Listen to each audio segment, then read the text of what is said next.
Chers frères et sœurs, je suis dans la joie. Dans la joie d'être là, avec vous, bien entendu. C'est un moment très privilégié pour moi de me retrouver. Et ça me procure beaucoup de joie, bien entendu. Et, plus que sur un terrain de football, hein, vous savez, parce que moi, j'aime beaucoup ce moment où nous partageons la parole de Dieu. Ça guérit mon âme, ça m'apaise et ça fait beaucoup de choses dans ma vie. Et je l'espère même pour toi aussi, que ce temps soit un temps unique et béni. Voilà, je voudrais lire la parole de Dieu, mais laissez-moi d'abord prier. Prier le Seigneur pour recommander ce temps. Notre Père, nous te rendons grâce. Et nous te prions de bénir ce temps. Que ton esprit couvre ce moment. Au nom de Jésus, notre Seigneur et Sauveur. Amen. Amen. Voilà, bien aimé, je lis la parole de Dieu dans le livre de 1 Corinthiens, chapitre 16, à partir du premier verset jusqu'au verset 9, bien sûr, au sujet de l'argent à rassembler pour les chrétiens de Jérusalem. J'ai donné des règles aux églises des Galates. Suivez-les vous aussi. Tous les dimanches, chacun doit mettre à part chez lui l'argent qu'il a pu économiser. Ainsi, on n'attendra pas mon arrivée pour rassembler l'argent. Quand je serai là, j'enverrai à Jérusalem les gens que vous avez choisis. Je leur donnerai des lettres de recommandation et ils apporteront vos dons. Si je dois y aller aussi, ils voyageront avec moi. Je viendrai chez vous en passant par la Macédoine, car je vais traverser cette province. Je resterai peut-être un certain temps chez vous, peut-être même pendant toute la mauvaise saison. Alors vous me donnerez les moyens de continuer ma route. Je ne veux pas vous voir seulement en passant. J'espère rester chez vous un certain temps, si le Seigneur le permet. Mais je resterai à Éphèse jusqu'à la Pentecôte. Là, j'aurai l'occasion de pouvoir faire un grand travail. Pourtant, il y a beaucoup d'ennemis. Chers frères et sœurs, je voudrais nous parler de quelque chose qui fait beaucoup de polémiques. Beaucoup de polémiques. Je veux parler de l'argent. À cause d'argent, beaucoup sont rentrés sous terre. À cause d'argent, certains ont perdu leur vie.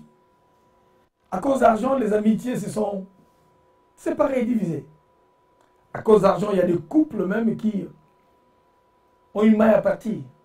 À cause d'argent, le père se sépare de son fils et le fils tue son père. Comme le problème d'argent, d'héritage, vous le savez, il y en a qui précipitent la mort de Satan. L'argent répond à tout. Les mots comme la Bible dit. L'argent, bon serviteur, mais mauvais maître. L'argent, malheureusement, n'est pas seulement quelque chose qui se trouve ailleurs, mais on parle d'argent aussi dans l'église.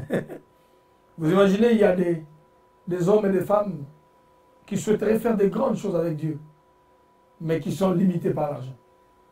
Le micro, les instruments, le loyer. Et d'ailleurs, l'environnement qui doit être propice pour nous permettre de faire cette œuvre, il faut encore l'argent. Vous imaginez, l'argent, ça pose des problèmes de trahison. Mais ici, l'apôtre Paul commence son dernier chapitre de cet épître aux Corinthiens au sujet de l'argent. Moi, Paul, j'aime beaucoup la manière dont il commence cela. Il est ici au sujet de l'argent à rassembler pour les chrétiens de Jérusalem.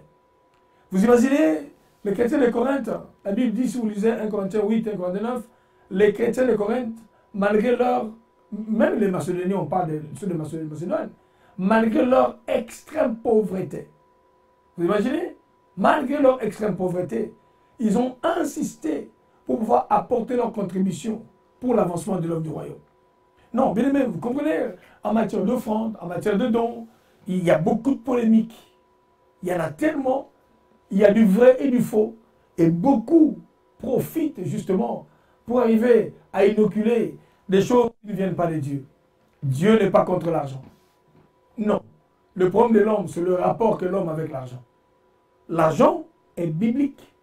On a besoin d'argent, même la Bible que nous portons, la bien-aimée. Cette Bible, pour qu'elle soit confectionnée, je crois que l'argent a été dépensé. Donc nous avons besoin d'argent. L'argent a sa place dans l'œuvre bien-aimée du ministère qui s'est bâti, qui s'est construit. Alors, je voudrais, bien aimé, prier pour que, bien aimé, l'argent ne soit pas un problème pour les chrétiens. Je prie également pour d'autres personnes qui ont un esprit, bien aimé, d'argent exagéré. Ils aiment l'argent à tel point que, bien aimé, l'intérêt du royaume n'y est plus. Pour chanter, il faut qu'on paye. Pour prêcher, on doit payer. Pour faire quoi que ce soit, bien aimé, c'est l'argent. Ce n'est plus Christ d'abord, mais c'est l'argent. L'argent devient la motivation de beaucoup de choses derrière. Je voudrais prier, bien aimé, pour que cet esprit-là d'amour exagéré d'argent, ne soit pas prioritaire dans tout ce que nous faisons pour Dieu. La motivation ne doit pas être l'argent, mais la motivation est d'abord le salut des âmes et par Christ. Notre Père et notre Dieu. Je viens te prier parce que tu nous as rachetés non pas avec l'argent. Tu nous as rachetés, notre Père et notre Dieu, non pas avec les finances. Mais Judas, corrompu à cause de finances, a livré le Christ pour obtenir l'argent. Seigneur, je prie pour que l'argent ne vienne pas nous écarter de toi. Je prie que l'argent soit juste un moyen d'échange, un moyen pour nous permettre de réaliser des projets. Mais qu'à cause d'argent, notre Père, nous ne puissions pas brader notre ministère. À cause d'argent, que nous ne puissions pas brader notre âme. À cause d'argent, que nous ne puissions pas vendre notre âme à l'occultisme, au monde des ténèbres. Père, je prie pour que tu éclaires ton peuple, tu éclaires tes serviteurs, pour que l'argent ne sème pas du trouble dans l'église. Oh Dieu, je prie, Seigneur, pour que tu nous donnes une intelligence, une sagesse, pour que nous puissions bien gérer l'argent que tu mets dans nos mains. Père, je prie pour que la manipulation, Père, je prie pour que la tricherie, Père, je prie pour que les arrangements démoniaques que Judas a fait pour aller vendre Christ, qu'aucun arrangement se fasse dans l'église corps, qu'aucun arrangement mercantile ne puisse se faire au milieu de tes serviteurs pour aller vendre la chose du royaume. Dieu, je prie pour que tu nous aides. Viens nous aider, libère notre esprit de la supercherie et que le Saint-Esprit vienne nous conduire. Parce que la Bible dit, c'est à toi que revienne l'argent, c'est à toi que revienne l'or, c'est à toi que reviennent toutes les richesses. Dans le nom de Jésus, notre Seigneur Sauveur, nous voulons garder notre centre d'intérêt autour de Jésus et pour le salut des âmes. À toi la gloire, à toi le règne. Dans le nom de Jésus, notre Seigneur et Sauveur, j'ai ainsi prié.